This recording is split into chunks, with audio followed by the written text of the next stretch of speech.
So, first of all, I wanted to welcome our guests today, the team from Warman O'Brien. I consider Warman O'Brien to be one of the industry's most professional recruitment organisations. They've been in the industry a long time. They have a great wealth of knowledge and experience in the sector.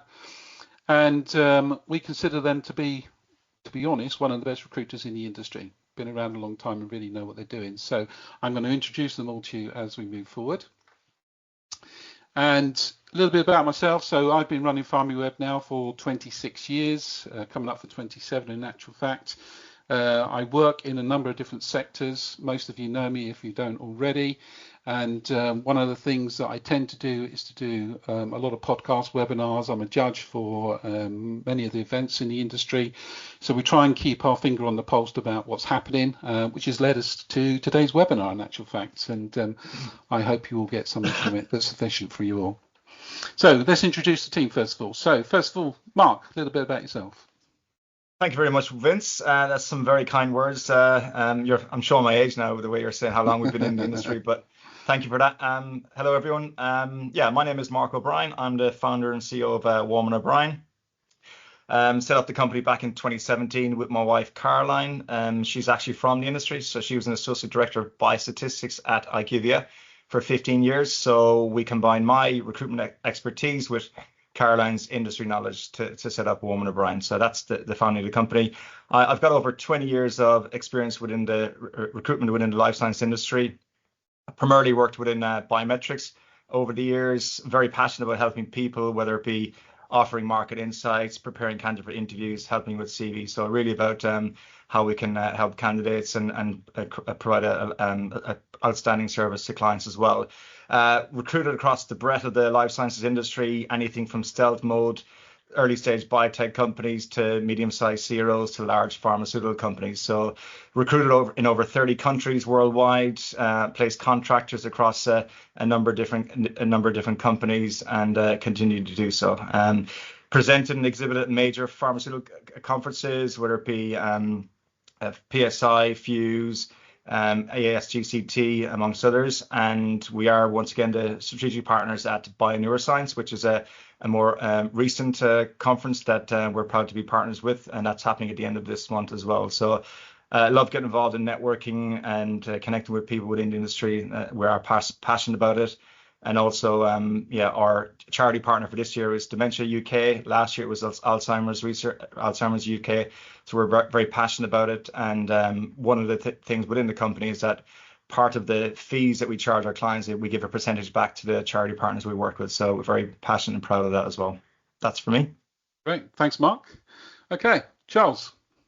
Super. Thanks for that, Vince. Hi, everyone. So I'm Charles. I never wanted to be a recruiter. When I started off my career, I wanted to play rugby. So I went to Loughborough University. Very quickly found out I wasn't actually that good and I'd have to study. So I studied chemistry and then found my way into life sciences recruitment alongside Mark at my old company. So I've known Mark for coming up to sort of 13 years now. I've worked in recruitment for that long. And essentially I'm responsible for all the line management, the training, the development, some client interactions of all the consultants here at Warman O'Brien. My specialist areas are within clinical research, medical affairs and commercial. And I tend to sort of go in and help out smaller companies when they're building out ClinOps teams. So from the ground up, looking at doing department build outs as well as advising on strategic hires sort of down the line. Keep it nice and brief. Okay, thanks, Charles. Okay, and Kay. Hi, Vince. Thanks for that. Yeah, hi, everybody. So my name's Kay. I'm the HR business partner here at Warman O'Brien. So my career started, after university, I was working for a national charity back in Birmingham. I started in the volunteer recruitment team there, moved on to managing the team there, and then I transitioned down to London just after COVID and joined Warman O'Brien, where I joined initially as the talent acquisition manager, and over the years I've transitioned into HR. So still oversee our internal recruitment, and then kind of all things HR, and just creating the company that we have today and helping to support that culture. Lovely, thanks, Kay. Thank you. And finally, we can go on to Christian. So hi, I'm Christian Suojanen. I'm the founder and CEO of Broadreach Global. I'm not actually at Warman O'Brien, but one of our events, Bioneuroscience, is where we have a strategic partnership, and we have some other collaborations with Warman O'Brien. So I've got about 25 years in biotech, mostly in Europe, although I am American. And as you may hear, have a Canadian accent, although I'm not Canadian. That just got hardwired in at a young age. I've done mostly 25 years on early stage innovation, strategy, finance, business development, fundraising. I've done some capital formation for VC funds over the years, a fair bit of policy on financing innovation, and had some input into some of the European programs, which are now key lines of funding for biotech sector companies. And the past several years, we've been about 70% focused on neurosciences, both on the biopharma and on the neurotech side. So doing less active fundraising for early stage companies these days, more late stage investor relations and corporate development, and mostly within the neuro space. The meetings we run are not typical meetings. They are curated high-level decision-maker meetings of CEOs, managing partners, and partners of VC funds active in a certain area, industry leaders, etc. So very niche, but a lot of work with early-stage and growth companies, both internally and as an advisor, and a lot of work with venture and doing business development. So I'll be speaking from that perspective today. Okay, lovely. Thank you for that. Okay, so this is our panel today. I have a number of questions that I'm going to put to them about what we think is going on in the industry, and hopefully we can make it interactive.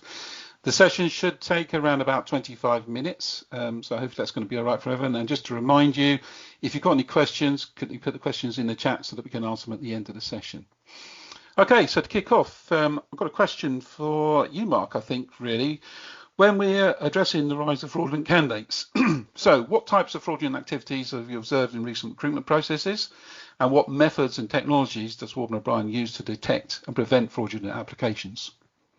Okay, yeah. So the first part of the question is more around what we're looking for CV fraud when candidates are interviewing, and also more about the salary manipulation. So, for example, within the fake resumes or CV fake CV resumes. In the UK alone, we have 20% of candidates have either lied or know someone who's lied about a qualification on their CV. I know in the US, it actually is more prevalent as well, particularly with some of the clients we have worked with. We have heard where it's gone up to 50% in some of the projects they've worked on. So yeah, it's just something that's become more and more prevalent over the years. When we're actually screening qualifying candidates' CVs, there are a number of red flags that we tend to look out for, whether it be their job title, whether it be inflating their experience, if they're actually putting down their dates incorrect, or they're not putting down exact months, it's more about years. That's always a bit of a red flag. Concealment of employment gaps, whether it be fake degrees, whether they're falsifying educational qualifications or even their publications. We are seeing more and more candidates providing false references or even providing fake recommendations as well. So a number of different examples where we're seeing increased sophistication with candidates lying or fraudulent activities. When it comes to the candidate interviews, it's become a lot more sophisticated, particularly within ChatGPT in the last year or so. You'll notice when we are observing, or when clients are observing interviews, you are noticing that in the background there might be somebody who's fronting the question, and then somebody in the background who's actually answering the question. So it's all about lip syncing and reading that as well. That's probably one thing to focus on. What we have noticed is a lot of clients are actually recording each interview, and as and when they go through the interview process, they're checking back to see if there's any inconsistency as well. So that's something that we're seeing more and more as well. Also, we have noticed that a couple of clients in the UK in the last 12 months that they have had one person who's interviewed for the role, and they've actually ended up another person who's started the role, who's actually picked up the laptop. So it's quite scary in some respect that they can actually get through the whole process and have somebody else start. So quite frightening. Also, with a number of our areas, when their guys are working from home, what we're seeing more and more is actually the candidate who's supposed to be doing the job is actually not doing the work. The role is actually getting outsourced to maybe somebody who's less qualified. So I'll talk about some of the methods we can do to try and combat that. What I have noticed, obviously, is a lot of talent acquisition people probably aware of that as well. But the salary manipulation, you get candidates who are pretending to have multiple job offers, and obviously they're under the false pretenses to artificially inflating their salary negotiations. So they're obviously lying about their existing salaries, and also the fact that they're faking counter offers from their current employer just to get a higher salary. So we're just seeing more and more of those kind of things. And part of our role within Warman O'Brien is making sure we are screening qualifying candidates at every stage of the interview process, so that we can eliminate or reduce those candidates to actually get through to interview and offer stage as well. That's about it really on that side of it. I don't know if you noticed your side of it, Vince. Yeah, well, obviously I chair the CRO networking group meeting, which is a lot of the talent acquisition people in the industry. And I completely agree with some of the figures you've got. Around about 25% of candidates across EMEA are fraudulent. Sometimes that's individuals, but a lot of the time it's actually organised crime as well. So there's quite a lot of that going on. And as you said, in the US, up to 50%, especially in biometrics, data management, SaaS programs, etc. Really, really bad, which causes all sorts of problems. But the biggest problem of all, of course, is, how do you actually go and check those? So, companies like HireRight, for example, are being paid, a lot of money to do background checks, and a lot of people are doing those checks multiple times. So one of the things that the group are looking at is bringing in a large corporate to actually build a system which starts to look at the credentials of all candidates. That company that everyone's looking at the moment is a company called Velocity. If anyone wants some information on that, I'm sure I can share that with you. There's conversations going on at a high level to actually get everyone in the industry on that, so that your credentials are actually moved through time and your career, so that you're already there and you're already verified as an individual. So it's very similar to what a lot of the banks use to verify who you are when you're using the banking systems. I think the other problem with fraud as well, as you said, which is probably the bigger one, is around people's qualifications and really proper background checks on that from the universities. And we've seen a number of rings of that going on as well. So it's quite a problem, and it does take a lot of time, which is a big issue, especially for talent acquisition teams where you're already tight for time. So, okay. And then moving on to the second part, really. I think within that as well, though, is because there's so, especially within talent acquisition, even within recruitment agencies, there's multiple jobs. You're trying to get CVs across to clients. We're proud of the fact that our CV to interview ratio is up to 90%. So it's trying to get the balance between making sure you're sending the right candidates, but also that clients are needing those type of candidates because they have all of this work coming on as well. So it is trying to get that balance right. But you need to make sure you're just sending the right candidates rather than sending too many candidates as well. So, but yeah, just go back to the kind of more the methods. The typical methods we tend to use, as and when we get candidates into an offer stage, we are always reference checking along the whole way. We're not just waiting for the person to get an offer on the table before we start that reference check. Sometimes we'll have known those candidates, so we're obviously already speaking to the previous hire managers, but ultimately we're reference checking each candidate with previous line managers. What we can notice is obviously if it's coming from a Gmail account or a personal account, that we are a bit more hesitant when it comes to that. If it's coming from a work email address, we're a lot more confident that it's a genuine reference. But especially when they're getting references from their friends rather than actually supposed hire managers. A few things we tend to do is we look at obviously LinkedIn. Most people seem to be on it these days. So a lot of things that we've checked between LinkedIn and their CV. So for example, within their having the photo on LinkedIn is a first classic one where if they have a photo on there, they're more likely to be a genuine candidate. Nowadays with verified ID, that's become a lot more comfortable and confident that they are genuinely who they are as well. We do compare their CV to their LinkedIn profile to make sure there's a complete match. And if there isn't, obviously that is a bit of a red flag from ourselves. We also look at any LinkedIn recommendations they tend to have, how long they've actually been created their profile on LinkedIn. You get a lot of candidates who've recently created a profile, and that's always a bit of a red flag. How many connections they have on LinkedIn is always a fairly common one as well, that we tend to look at. Recent LinkedIn activity, any kind of engagement they've had recently. That's always kind of a good one. And where they've actually created a profile as well. That's always another one to look out for. Obviously, some of the other social media platforms we match it against, like GitHub, or even more in life sciences, more like ResearchGate is something that we tend to look at as well to make sure that we are speaking to the person that we think we are. When it comes to more like ID, candidate ID, our best practice is always to verify each candidate's ID by way of a Teams call. Even throughout the CV process, we do try and get a print screen of a copy of their passport or ID, and then we do sometimes share that with clients, depending on the clients we're working with, to make sure that they know that they are speaking to who they are as well. For the US, a lot of times we ask for their social security number where possible, and that does give us a comfort blanket when they're actually willing to provide that as well.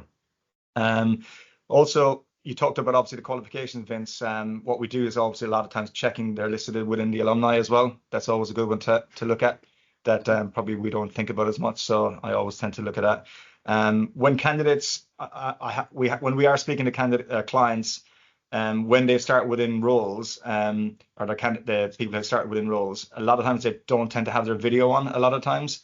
But we've obviously said to them, listen, especially in the first instance, in the first few months, you do want to make sure that in your regular one-to-ones every week or every month, particularly when you're home working, that you do have your video on, because you get to the point where you think you're speaking to the same person and it might be somebody else that is actually speaking. So it's very, very important early doors that you try and do that. So, and particularly obviously whether it be Zoom or Teams, to have it on video as well. Some of the advanced AI tools I know that you can use to detect fraud, like Beamery is quite a common one, quite a good one these days, or Zoho.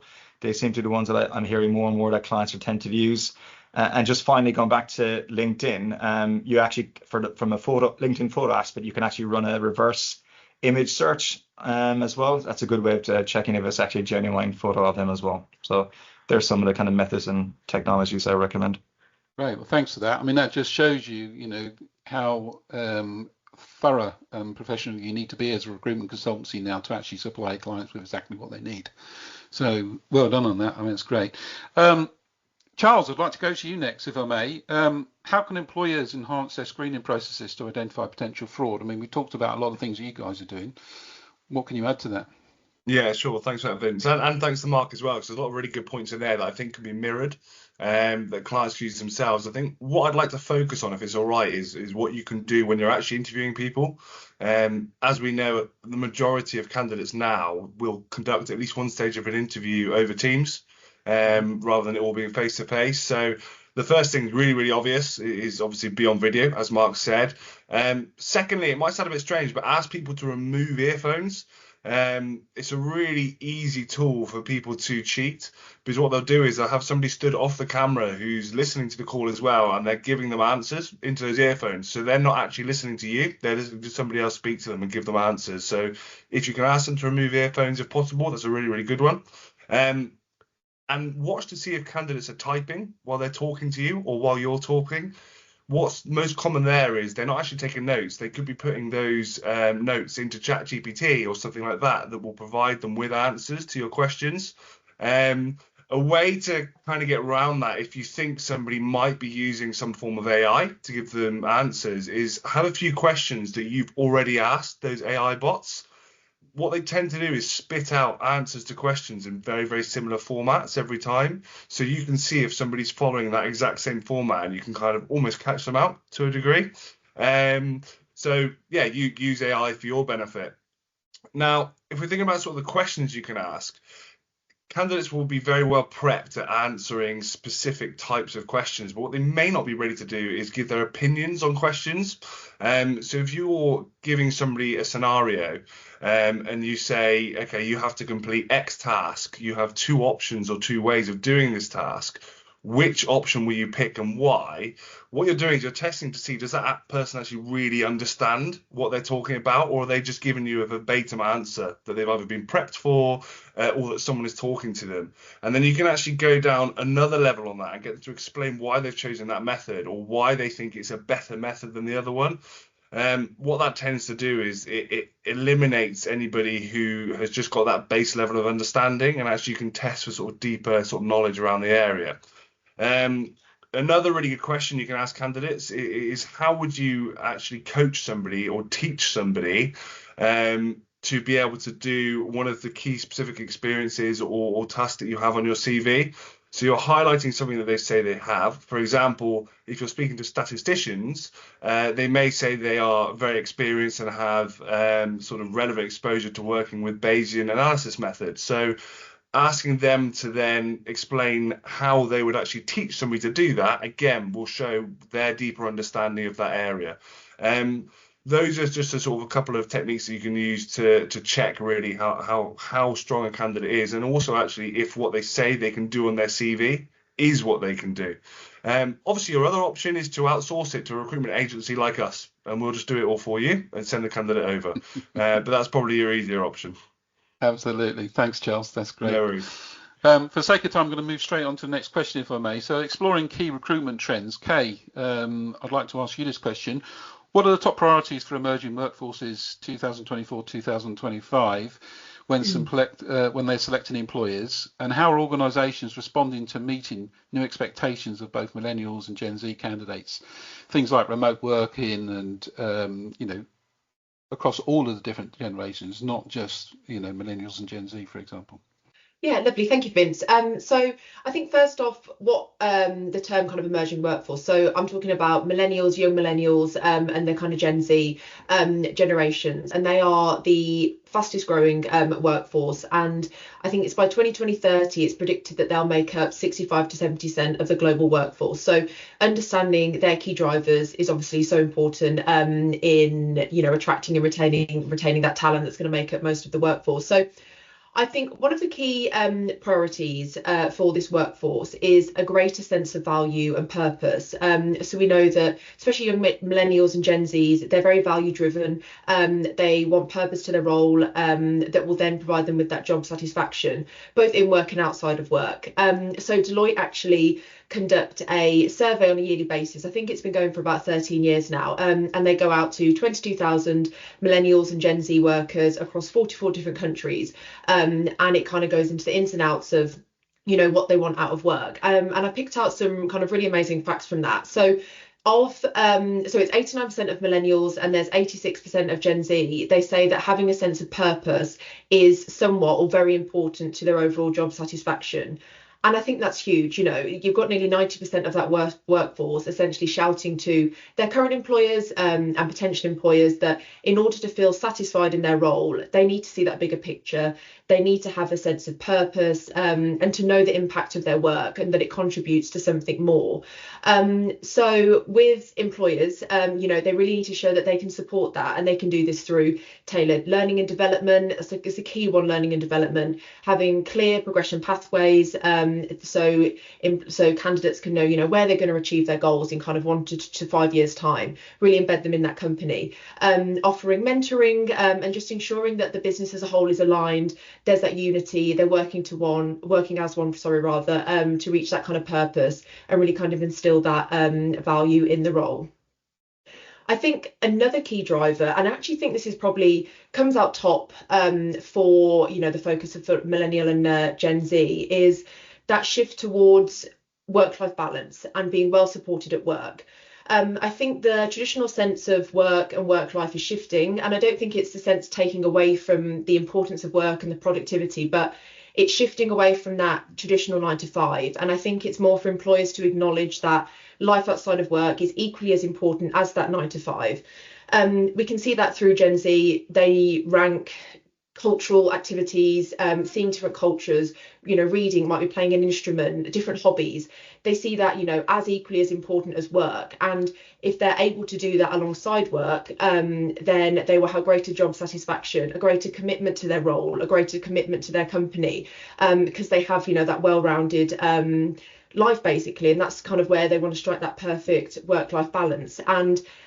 And for an employer, it's important to have that, because that's a real big deciding factor for a candidate when they're choosing their employer.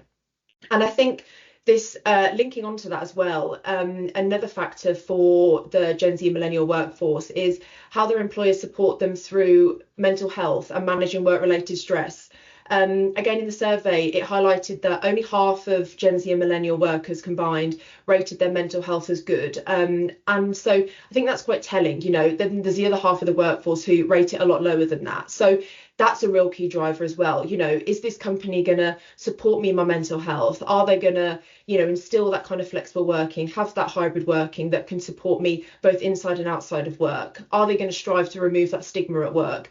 And essentially, does it have the culture that I kind of want to work in? Do they promote all of that flexible working to have a healthy environment and not lead to burnout? Yeah, I think burnout's a big issue as well. So that's a big thing, isn't it? It's and it is striking that balance, especially for employers, because you want to keep that kind of productivity, but it's finding that balance. And I think with this workforce, coming in, there is that shift, and there's that almost kind of that demand for having that time outside of work, and not you kind of being kind of worked into the ground. It's having that balance, because that then results in kind of better productivity. But yeah, I think just fundamentally, employers need to really look at investing for L&D and having that clear career progression for their employees that really will drive that purpose for that value-driven workforce, and really shout about that to attract the talent, sharing it on social media, job ads, people, candidates that are seeing that, rather, they want to know, where they're going to be, having that out there for them to see, really shouting about it, really kind of put you forward as a employer of choice. And also the same goes with that work-life balance, really kind of shouting about that, because that should be intrinsic to a company's culture and not just an add-on. So employers could do that through sharing it again on their social medias, using their current employees to share their lived experience and showcase the company's culture, and how they would support employees with that.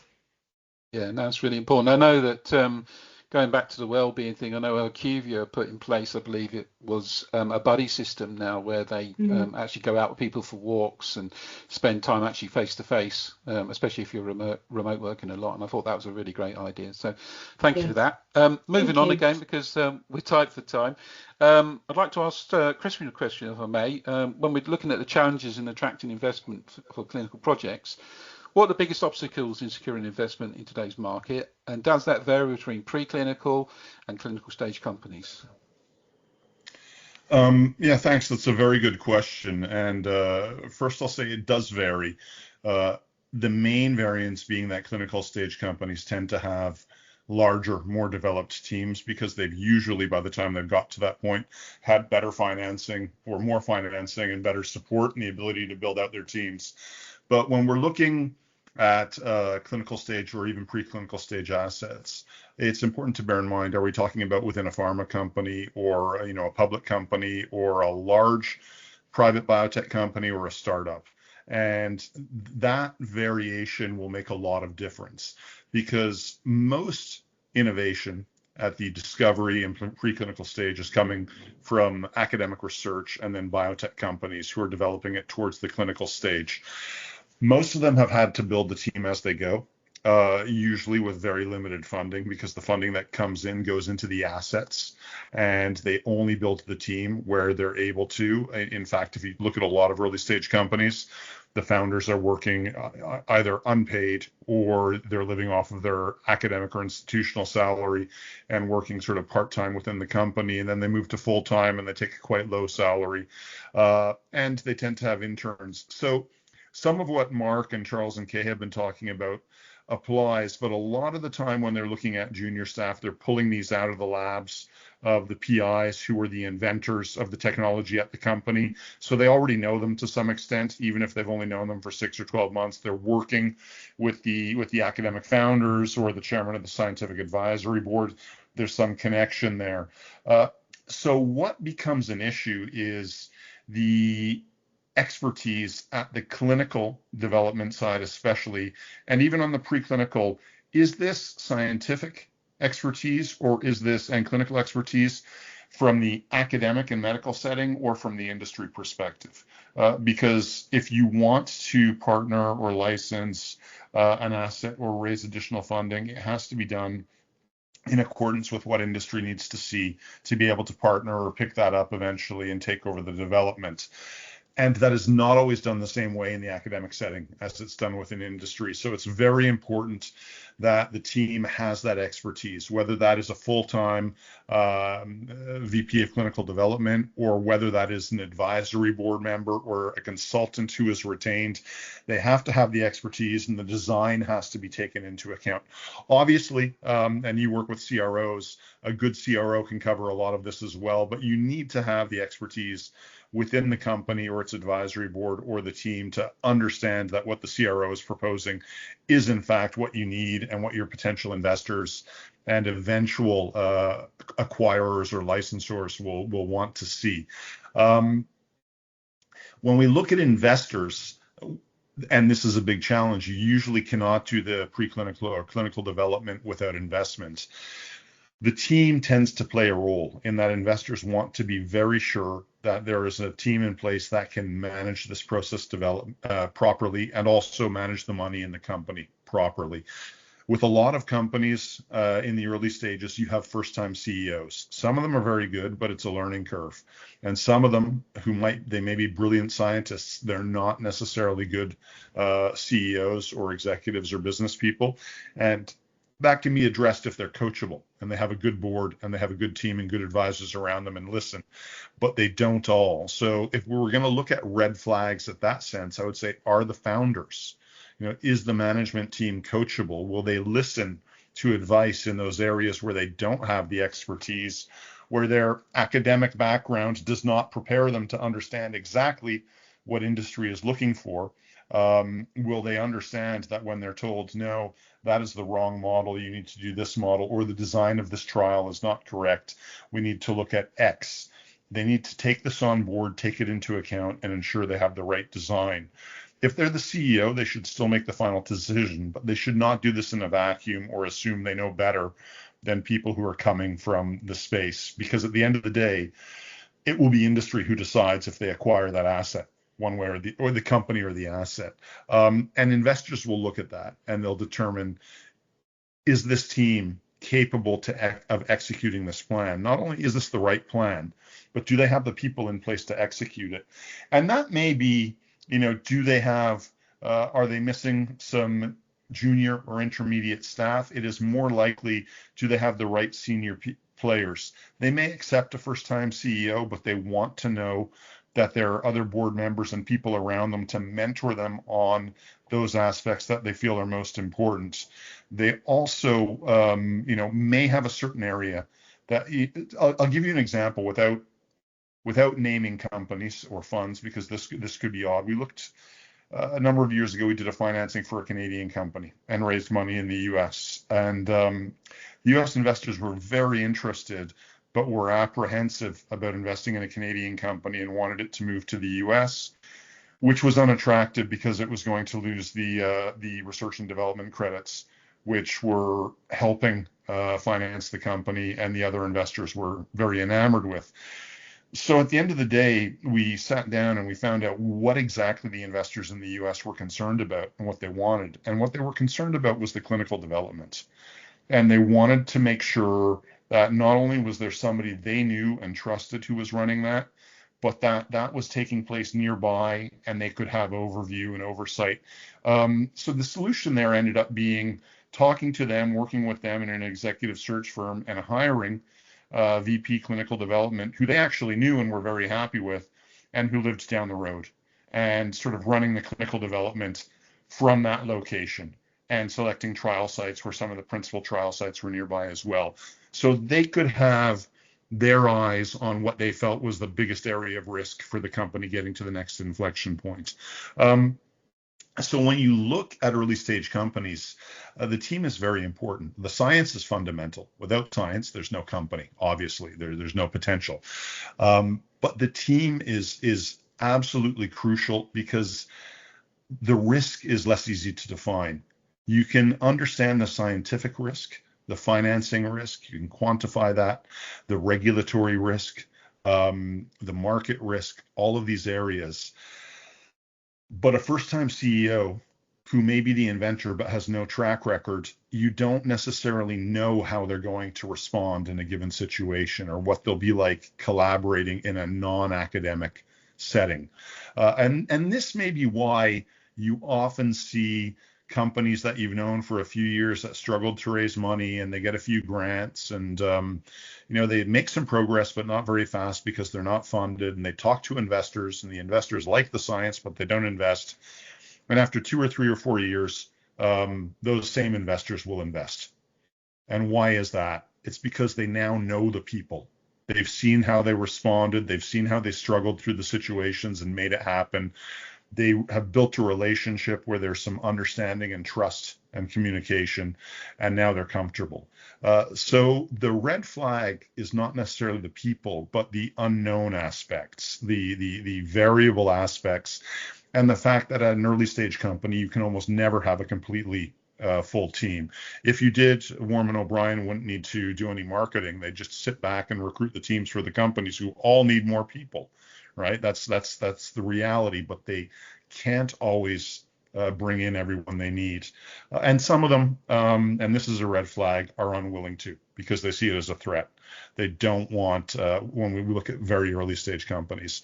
So that is a challenge. But I think from the perspective there, it is about the ability of the company to execute, and that really revolves around who the core team members are.